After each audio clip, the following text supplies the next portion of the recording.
Hello everyone. If you think your life is boring, unproductive, and totally messed up, congratulations. You're in the perfect mood for today's story. Because in this video, we're not talking about rich billionaires or overnight success. We're talking about real struggle, real growth, and real small steps, like writing one sentence a day or eating an apple without checking Instagram. You'll meet someone just like you, confused, overwhelmed, scrolling endlessly, until one tiny habit changed everything. This isn't just a story. It's a journey of how simple daily actions can lead to confidence, creativity, and a life that actually feels good. And while you watch, you'll also improve your English, naturally, without any boring grammar lessons. So let's begin. And remember, the best way to learn English is to feel it, not fear it. In the heart of a loud and busy city, there lived a boy who didn't have much figured out. He wasn't a star student or a social media icon.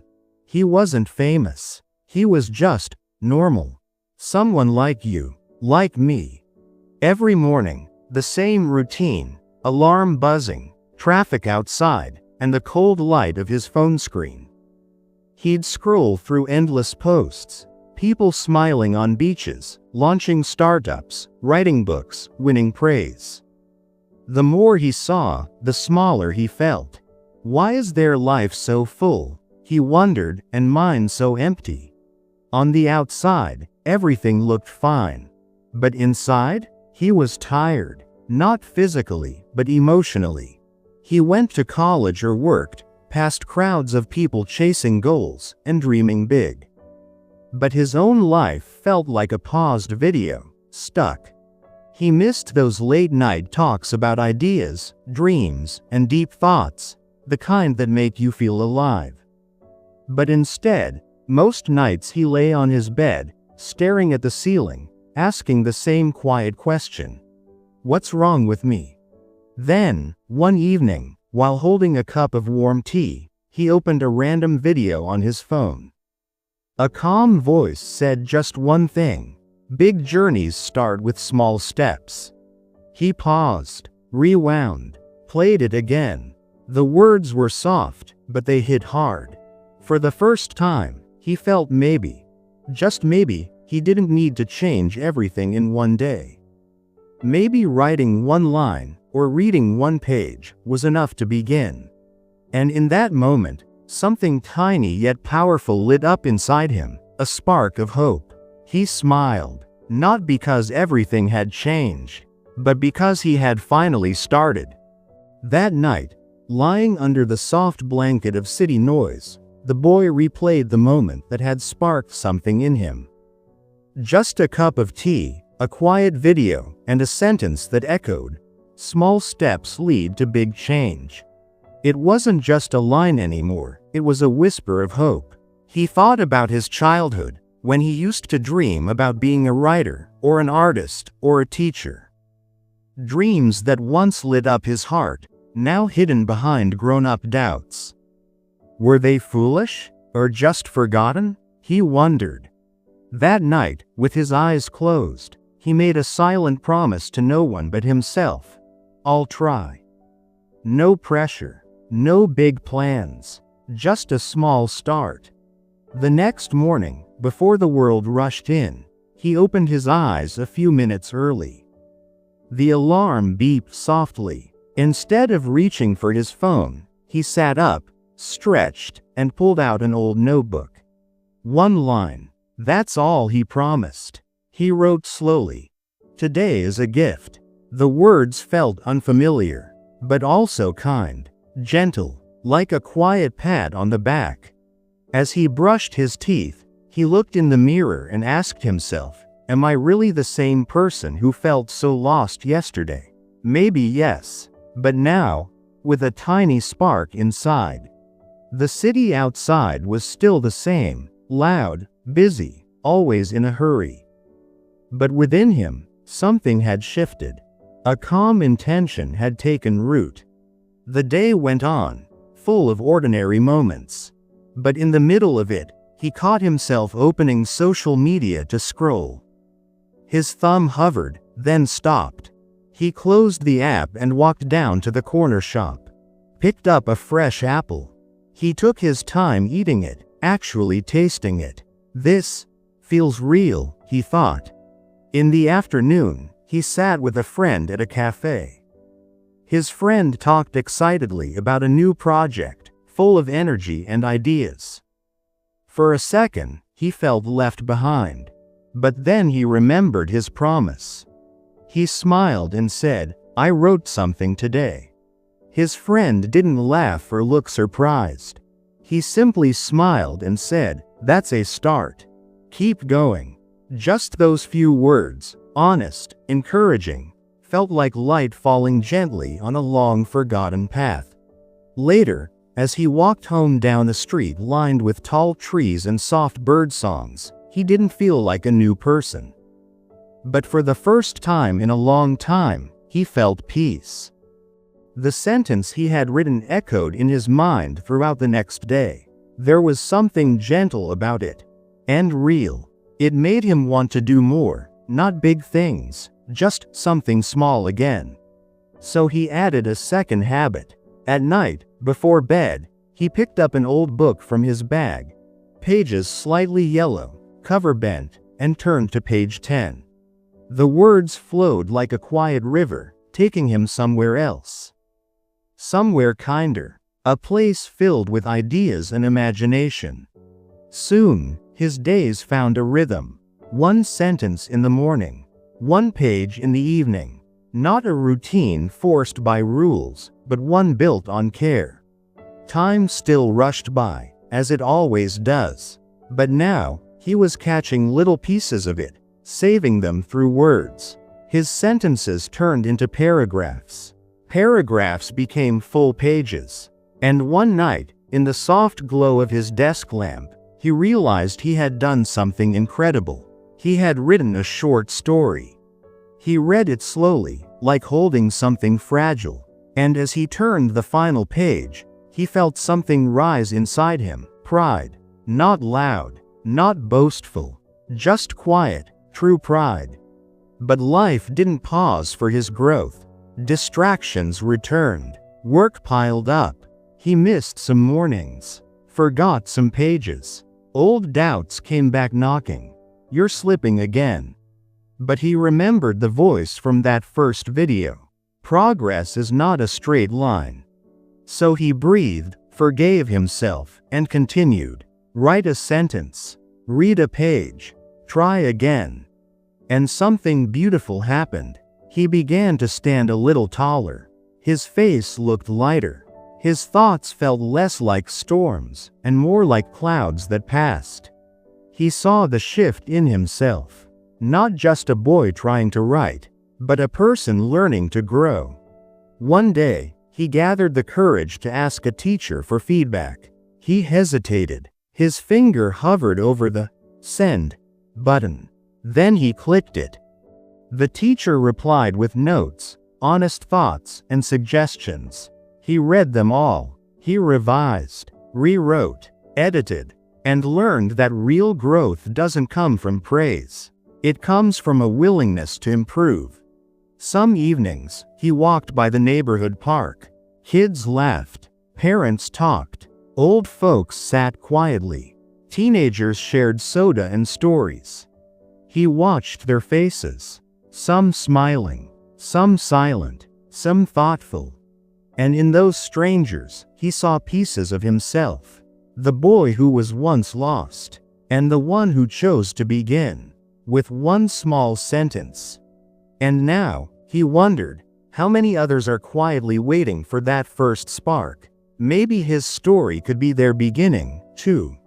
One night, as he drifted into sleep, a dream quietly arrived, vivid and warm. He saw a peaceful room filled with books, soft lights, and gentle silence. In front of him sat a small group of young people. And there he was, standing with his story in hand, reading it aloud. His voice was calm, not because he wasn't nervous, but because he had lived the words. He spoke about the mornings he felt invisible, the nights he cried alone, and the day he chose to write a single sentence. He told them how reading just one page each night slowly opened the world to him again. And then, with honesty in his eyes, he said, "I'm not someone special. I just made a choice to begin." He woke up quietly, the dream still fresh in his heart.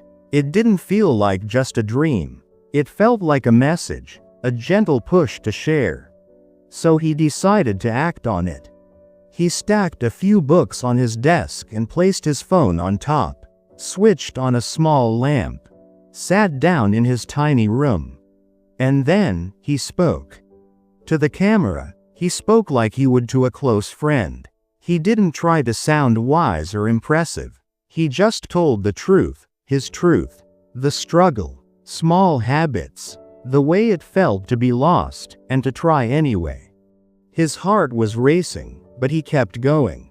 Because something inside him knew, speaking your truth, even in fear, is part of becoming who you are.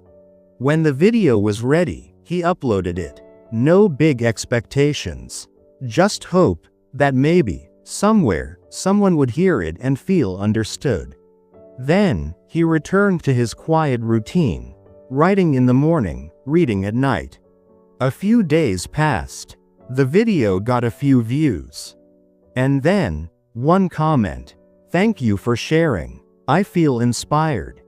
That one message made his chest feel warm, like someone had lit a candle inside it.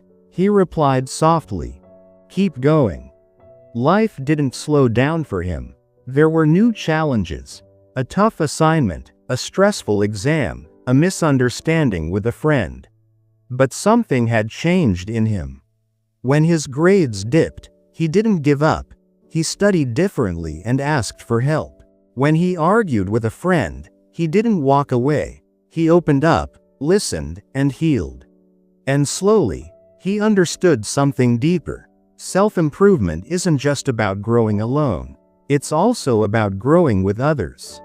He also began paying attention to his thoughts. When his mind said, "You can't do this," he gently replied, "I'll try again." When old doubts whispered, "You're not enough," he answered, "I can learn." At first, those new words felt unnatural, but he kept repeating them, until one day, they felt like his own voice, a soft melody that played louder than fear. In his quiet moments, he thought of everything that brought him here. His parents, working long hours so he could dream freely. His friends, some still close, some now far away. Each of them, part of his story. And now, he was becoming part of someone else's. With time, something beautiful began to settle into him, a quiet wisdom. He started to truly see the world around him. Every person he passed in the street, every friend, every stranger, they were all carrying their own invisible battles. He understood now that self-improvement wasn't just about chasing goals. It was about being kind to yourself when you fall, to others because they're falling too. Everyone is learning. Everyone stumbles. Everyone has the strength to rise. Months passed, and then, a full year. One evening, he found his old notebook and flipped to the first page. That sentence, "Today is a gift." It was still there, slightly faded, slightly awkward. But now, it made him smile. He read through the story he once wrote, his story. The scribbles, the corrections, the messy edits in the margins, they weren't flaws. They were proof of growth. And for the first time, he felt two things at once: gratitude for the journey, and pride for not giving up. Then came a moment he never expected. One morning, he stood on a small platform in front of his classmates, or maybe they were colleagues now. They had asked him to speak about personal growth. His heart pounded in his chest, but his feet stayed firm. He looked around the room, and began to speak. He didn't tell a dramatic story. He spoke of one sentence, one page, one small habit. He told them that change doesn't arrive all at once. It grows, moment by moment. He admitted he still has bad days. That doubt still visits him. But he keeps walking forward anyway. He watched their faces. Eyes that once seemed distracted now filled with light, understanding, hope. After the talk, a few people came up to him. One friend shared she had always wanted to draw but was too afraid to start. He gently said, "Begin with one sketch." Another said he wanted to learn a new language but felt too old. He smiled and replied, "It's never too late to begin." That night, he walked home through the quiet streets. Back in his room, he sat at his desk. The same desk where it all began. He closed his eyes and breathed in the stillness. He thought of the days when doubt was louder than hope. The nights when he cried quietly, wondering if anything would ever change. And the morning, that one morning, when he wrote one small sentence, and everything slowly began. Now, he understood something deeper. Self-improvement isn't a destination. It's a path, winding, imperfect, and endless. And somehow, that brought peace. Every step, even the messy ones, was part of the journey. Every sunrise, a new beginning. He picked up his notebook, and this time, he wrote, "Tomorrow is another gift." He smiled, feeling the quiet rhythm of life inside him. He looked out the window. City lights shimmered in the glass like distant stars. And for the first time, he didn't wonder where he was going. He was simply grateful to be on the way. He had learned by now, even the smallest light can shine in darkness. And his light, though gentle, was real. It wasn't blazing or loud, but it glowed. For him, and maybe for someone quietly walking behind him too. So he continued. He set new goals, not to impress anyone, but to keep growing. He learned to cook a simple, healthy meal, started jogging for just 10 minutes every morning, and most importantly, he practiced speaking kindly to himself. He celebrated the tiny wins, finishing a book, sleeping on time, choosing fruit over junk food. And when he slipped up, he didn't spiral into guilt. He forgave. He reminded himself, growth is messy, and that's what makes it beautiful. And slowly, he realized something deeper. He was never really alone. Across the world, in quiet homes and busy streets, people just like him were walking their own paths, discovering, falling, rising. One cool evening, he walked with his younger sibling under the pink sky. They talked about nothing and everything. And then, the child asked, "Can you teach me how to write like you?" He stopped, looked at them, and smiled. Without a word, he handed over his notebook. Together, they sat on a bench and wrote, "I believe in tomorrow." They read the sentence out loud, not because it was perfect, but because it was powerful. And in that moment, he understood something that made his eyes sting. Self-improvement isn't only a gift we give ourselves. It's a gift we pass on to the ones we love. As the seasons shifted, so did he. He painted his room a fresh new color, rearranged his books on the shelf, stories that once held him in his darkest nights, planted a little flower on the windowsill. Every small change around him mirrored the quiet changes within. His life, once a loop of dull routines, now flowed like a river, gentle, steady, always moving forward. He met the future with curiosity, not fear. But life, as always, had its turns. Several months later, on a rainy morning, he stood still by the window. Rain tapped gently against the glass. That day, he faced one of his biggest tests yet.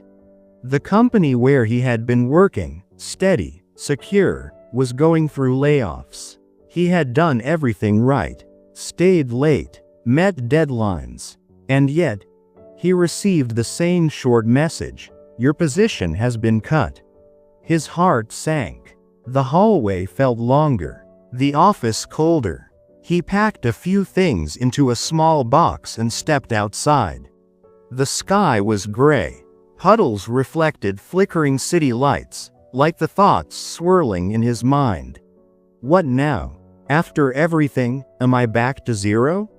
Back home, the silence felt heavier than usual. He applied to jobs, wrote emails, waited. Days blurred into nights. The notebook on his desk lay untouched. He stared at it, wondering if those old words still meant anything. What do I have left to offer? His confidence felt thin, like a page about to tear. And then, one morning, as he held a warm cup of tea, he remembered something. A phrase from one of his own videos. Words he had once said with hope.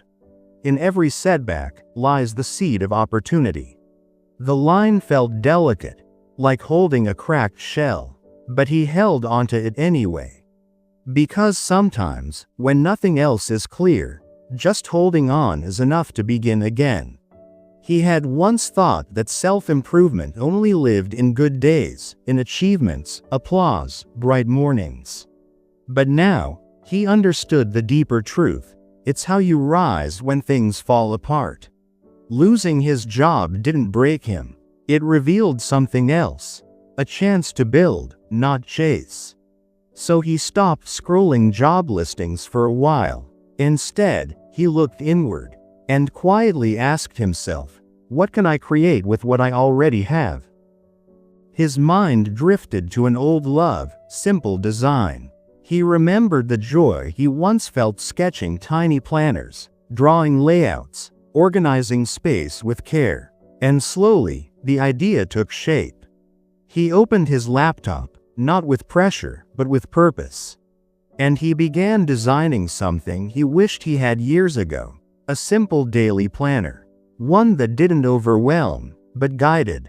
A place to track tiny habits like writing a sentence, reading a page, walking 10 minutes, or reflecting for 5. He poured everything he had learned into the design, not just his skills, but his discipline, his attention to detail, and even the gentle kindness he had once learned to show himself. His apartment filled with half-drunk cups of coffee and scattered drafts, paper scraps on the floor, sticky notes on the walls. But inside all that chaos, he felt alive again. Weeks passed, and then, the first prototype was ready. He shared it with a few close friends and family. The replies trickled in. This really helps me. I love how simple it is. I feel more motivated. Every message lit something inside him. Not pride, but warmth, purpose. So he put the planner online. A quiet little page, a small price. He didn't expect much, but slowly, strangers began to find it and download it. They wrote back, "Thank you. This feels honest. It's helped me stay grounded." And in that moment, he realized, this wasn't just a project. It was an extension of who he had become. It was his way of sharing what had once saved him. Small actions, quiet courage, honest effort. Meanwhile, life kept flowing. He kept writing a page in his notebook every morning. He read a chapter at night, took brisk walks in the evening, feeling the city's heartbeat beside his own. Of course, worries still whispered. The fear of money running out, that old ache. Am I good enough? But now, he had learned how to meet those thoughts with something stronger. Routine. Stillness. Simplicity. He started meditating for 5 minutes at dawn, sitting silently as the world slowly woke up. He watered the small flower on his windowsill. Its bright petals stood tall against the concrete backdrop. And every time he looked at it, he was reminded, beauty doesn't need perfect conditions. It only needs care and patience. Then, one evening, he received a message, an invitation to speak on a live stream hosted by a small group of creators. The topic? How to find balance in an unpredictable world. He almost said no. The anxiety returned, fast and familiar. That old thumping in his chest. But he paused, took a breath, and whispered the words that had carried him so far. Start small. Breathe. Speak with heart. That evening, as his screen lit up, he took a deep breath and began to speak. He didn't try to be perfect, just honest. He shared how he had lost his job, and how, in the silence that followed, he found something unexpected, a path built not from noise or applause, but from quiet creativity and small habits. He spoke of rainy days, the kind where doubt clung to him like a second skin, and sunlit mornings, when hope, for no big reason, felt real again. As he talked, little symbols floated across his screen: thumbs up, hearts, comments, tiny flickers of connection. Each one felt like a hand reaching through the dark, saying, "I see you. Me too." Spring returned. One weekend, he joined a small gathering of friends in a rooftop garden. The air was crisp, and the soil smelled like possibility. Laughter bubbled around him. Someone touched his shoulder, gently. He looked out at the city below, still rushing, still loud, but now it didn't overwhelm him. It hummed like background music. He had changed. From a boy once tangled in self-doubt, to someone who had found light inside himself, and now offered it freely to others. He thought of the planner he had created, the stories he had written, the videos he once filmed in his small room. They weren't viral, they weren't loud, but they were honest, and they mattered. That night, under a sky sprinkled with stars, he sat by the window with his notebook open. He wrote one last sentence: "Life grows in small steps." Then he gently closed the book, and smiled. Because now he knew, more storms would come. New doubts, lonely evenings, hard mornings. But he also knew this. Self-improvement isn't a destination. It's not a race. It's a thread, woven one gentle loop at a time. A song hummed quietly in the background of ordinary days. A promise you make to yourself, again and again. And that promise, no matter how small, has power. He is welcome tomorrow, not with pressure, but with peace. And now, to you, the one hearing this story, reading it, feeling something stir deep within. You are not alone. You may feel lost in comparison. You may think your dreams are too far. But listen closely. Start small. Write a single sentence. Take a breath. Learn one thing. Speak gently to yourself. Notice the way sunlight hits your wall, or the way tea warms your hands. These little things, they are not little. They are sparks, and if you feed them, they can become a flame. Self-improvement isn't a task, it's a journey. It's not perfection, it's persistence. And it's not only for the confident, it's especially for the uncertain. So today, take your first step, no matter how small, no matter how late. Your story matters, your light matters, and it can grow into something steady, warm, and true. The journey is yours now. Go on, start walking. We're all walking with you.